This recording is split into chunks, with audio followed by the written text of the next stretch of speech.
Olá, amigos e amigas, estamos chegando para mais um episódio do É uma Farsa, um episódio que traz um personagem folclórico do futebol brasileiro, personagem que marcou, muitas gerações, muitas torcidas do Brasil, e nós vamos aqui descobrir se, enquanto um treinador, porque eu gostei desse negócio de investigar treinador, agora eu sei como o Adiel se sente, nós vamos trazer aqui tudo sua carreira, fazer aquela minuciosa investigação para saber se ele de fato é ou não é uma farsa.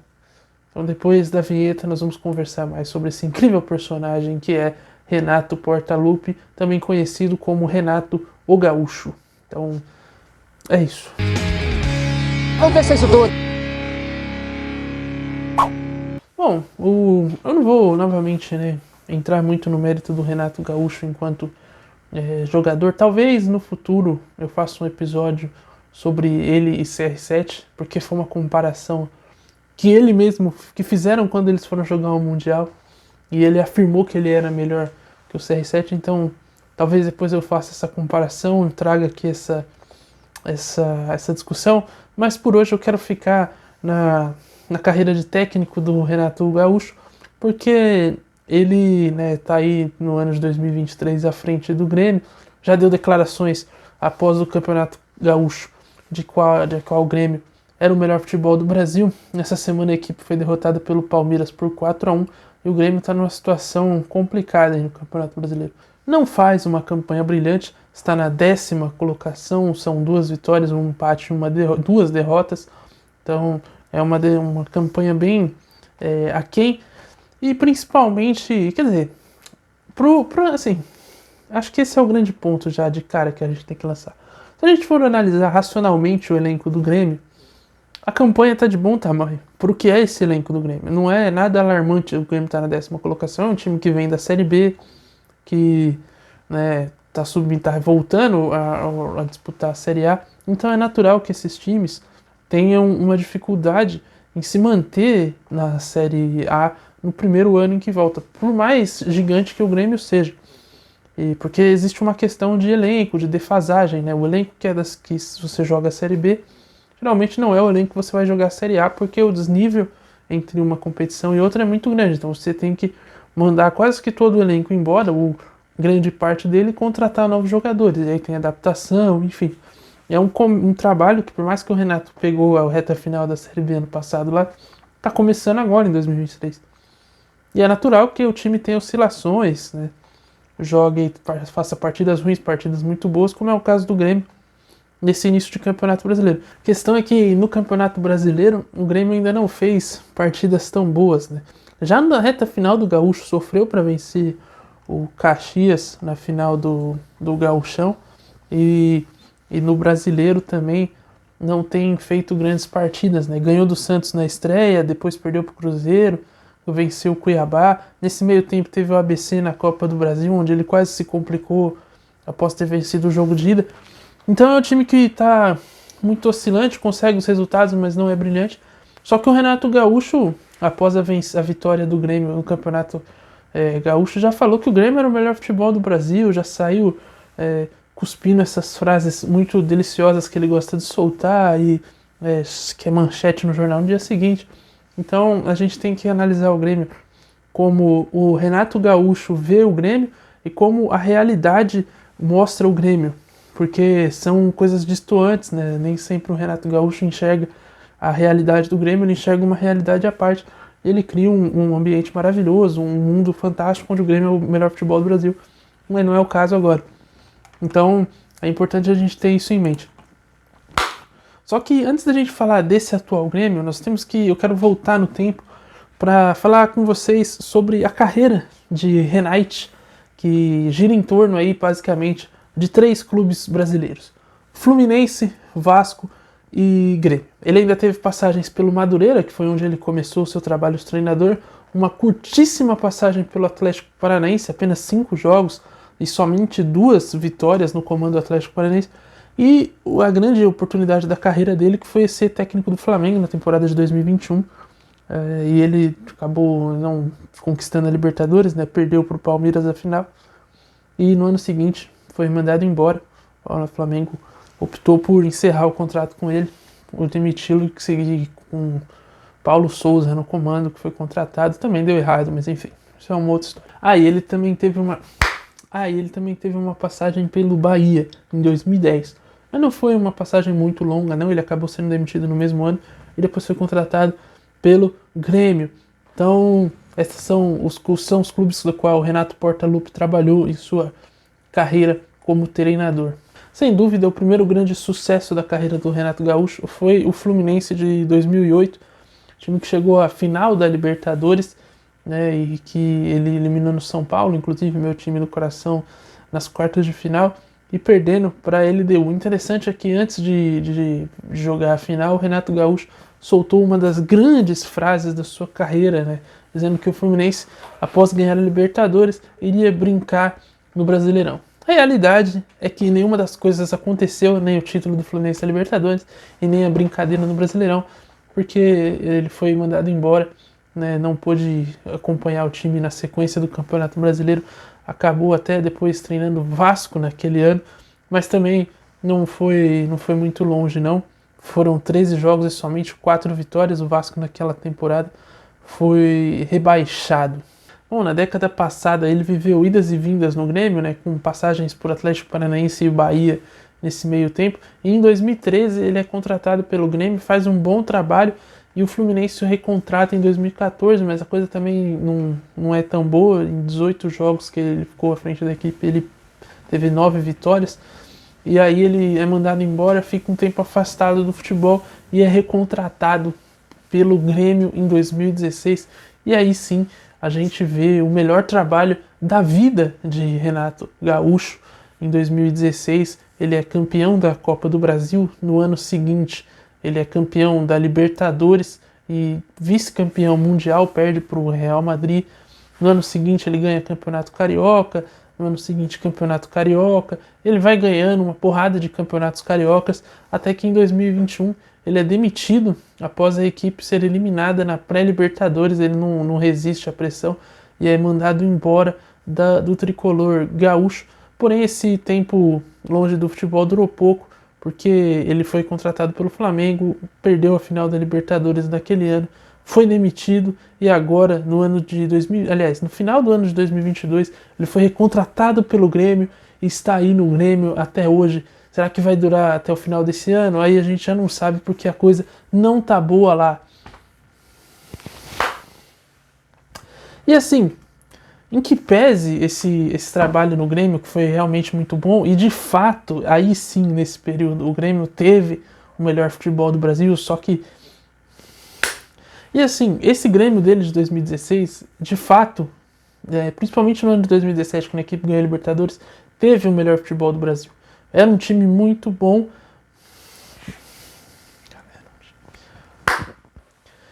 E assim, de fato, esse Grêmio aí de 2017, 16, 17 ali, de fato tinha o melhor futebol do Brasil em termos de nível de jogo. Vale lembrar que o campeão daquele ano foi o Corinthians do Carille, que não era o time mais brilhante do mundo, né?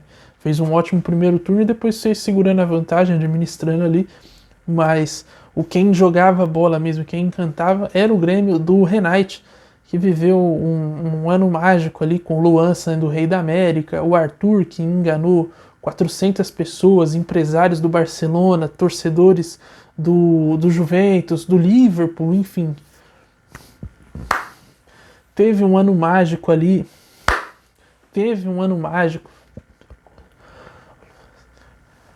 O Arthur, que enganou ali metade do futebol brasileiro e boa parte do futebol europeu, né? Inclusive o Tite, eu lembro que eu achei um absurdo o Tite não ter convocado o Arthur na Copa de 2018. Hoje o tempo dá razão para o Tite, inocentou o Tite, porque o Arthur de fato não vingou, mas o Grêmio jogava muita bola e ganhou uma Libertadores com um elenco que era muito questionável, né? Quando a montagem daquele elenco foi feita, a gente falou, nossa, mas quanto refugo, né? Edilson, Cachaça na lateral direita, Cortez na lateral esquerda, no meio campo tinha o Maicon, que era um jogador que tinha passagem pelo São Paulo também, e a torcida detestava. A zaga era muito boa, né? Kahneman e Jeromel, esse sim era uma ótima dupla de zaga, mas o ataque daquele time tinha o Lucas Barrios, se eu não me engano, era o centroavante. Fernandinho, o homem que só corta pra esquerda, tá ligado? Surgiu no Grêmio Barueri, depois passou por São Paulo e aí do nada foi parar no Grêmio e jogou muita bola naquele ano. Enfim, era um elenco completamente que ninguém dava nada, um elenco completamente desacreditado e que de repente se achou, encontrou sua melhor forma e viveu um ano espetacular. Jogou muito bem, foi campeão da Libertadores com muito mérito. As pessoas brincam, né? Falam que o caminho também pro Grêmio ser campeão naquele ano foi um caminho meio tosco. E de fato, se a gente olhar as equipes naquela temporada que o Grêmio enfrentou na Libertadores, não eram das mais... como fala? Não eram das mais tradicionais, não eram das mais pesadas. E de fato, eu vou puxar aqui as equipes pra gente comparar aqui. Então eu trouxe aqui o Grêmio naquela Libertadores, enfrentou o Godoy Cruz da Argentina nas oitavas de final, o Botafogo do Jair Ventura nas quartas de final, Barcelona de Guayaquil nas semis e o Lanús na final venceu os 2 jogos e foi campeão.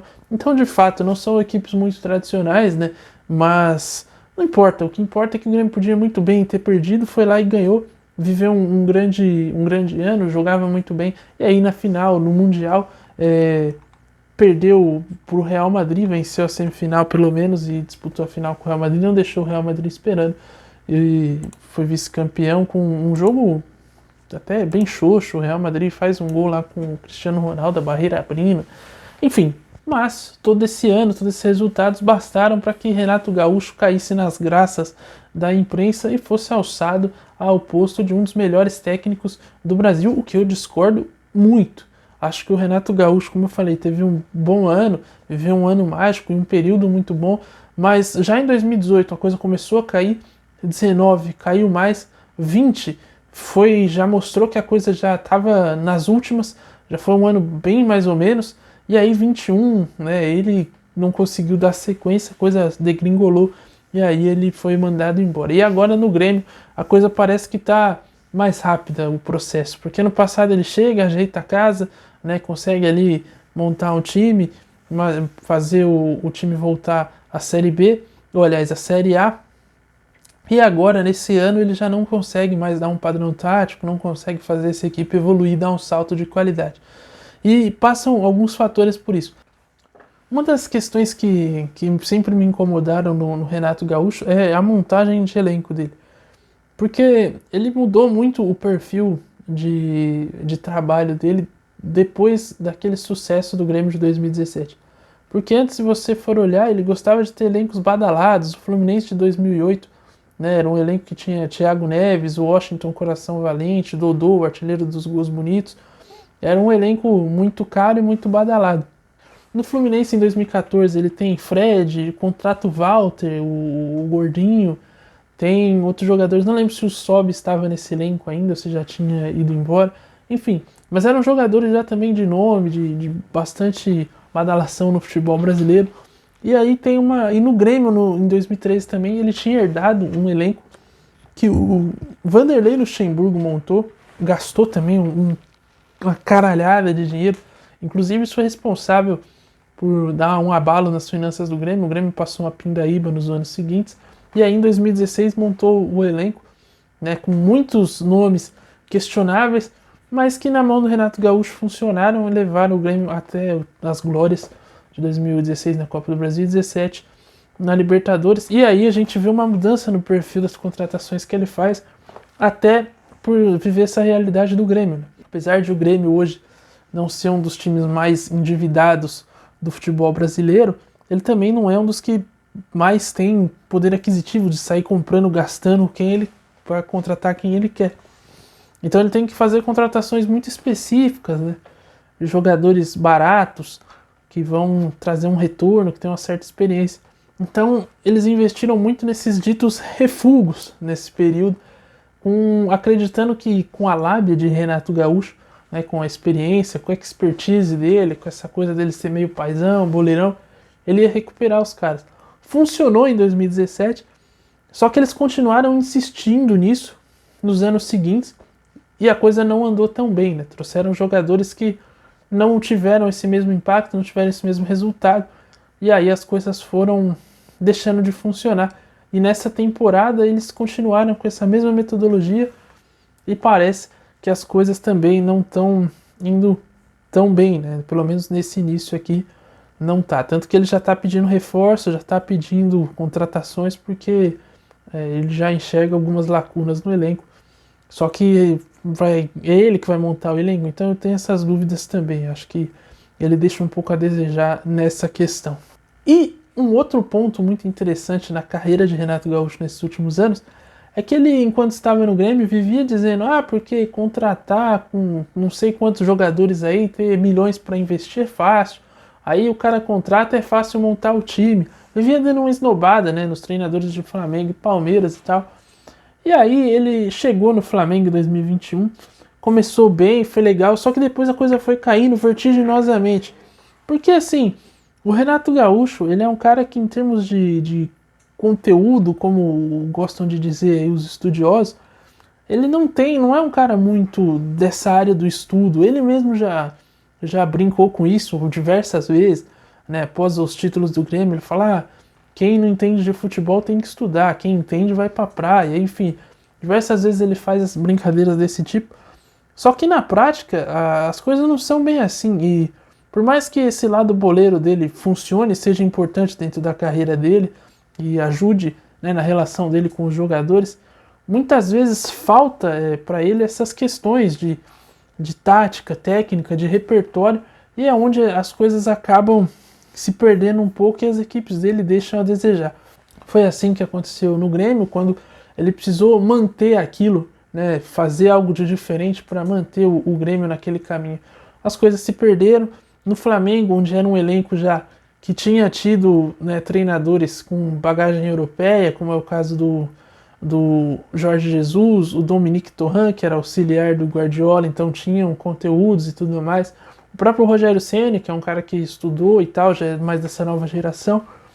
Então era um elenco que já tinha certos vícios desses outros treinadores, então muitas vezes ele deixa um pouco a desejar nessas questões de táticas e técnicas, tanto que hoje o time do Grêmio é uma bagunça, o time não consegue competir fisicamente, principalmente, e taticamente não tem nada que o sustente. Ele tentou colocar 3 zagueiros contra o Palmeiras na última partida, a equipe não funcionou, então nem ele sabe muito o que fazer tanto com essa equipe do Grêmio. É claro que pesa que o elenco tem suas limitações, tem, mas acho que se a gente for olhar aquele time que foi campeão do Grêmio também, ninguém dava nada para os caras.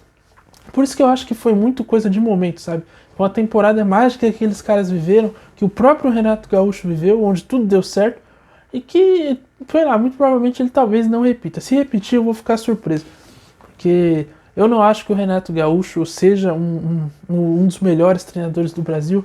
Inclusive, um dos comentaristas que eu gosto bastante, o Noriega, eu vi recentemente ele falando que acha o Renato Gaúcho um dos melhores treinadores. Eu discordo, gosto muito do Nori, mas não concordo nem um pouco. Acho o Renato Gaúcho que ele entende de como funciona, da vivência. Talvez poderia ser um ótimo cara ali para ter na diretoria, sabe? Para ter na comissão técnica, mas deixar o time na mão dele, para ele comandar os caras, treinar, eu já acho que ele não vai, né? Apesar dos títulos que ele tem como treinador, mas são títulos que ele conquistou num time que ninguém se dava nada, num ano mágico, e que de lá para cá a coisa não tem sido fácil para ele na frente do Grêmio. Então o Renato Gaúcho, para mim, é um cara superestimado por alguns. Eu acho que ele é limitado enquanto treinador e discordo muito dessa visão de que ele é um dos maiores treinadores do Brasil, um dos melhores hoje em dia.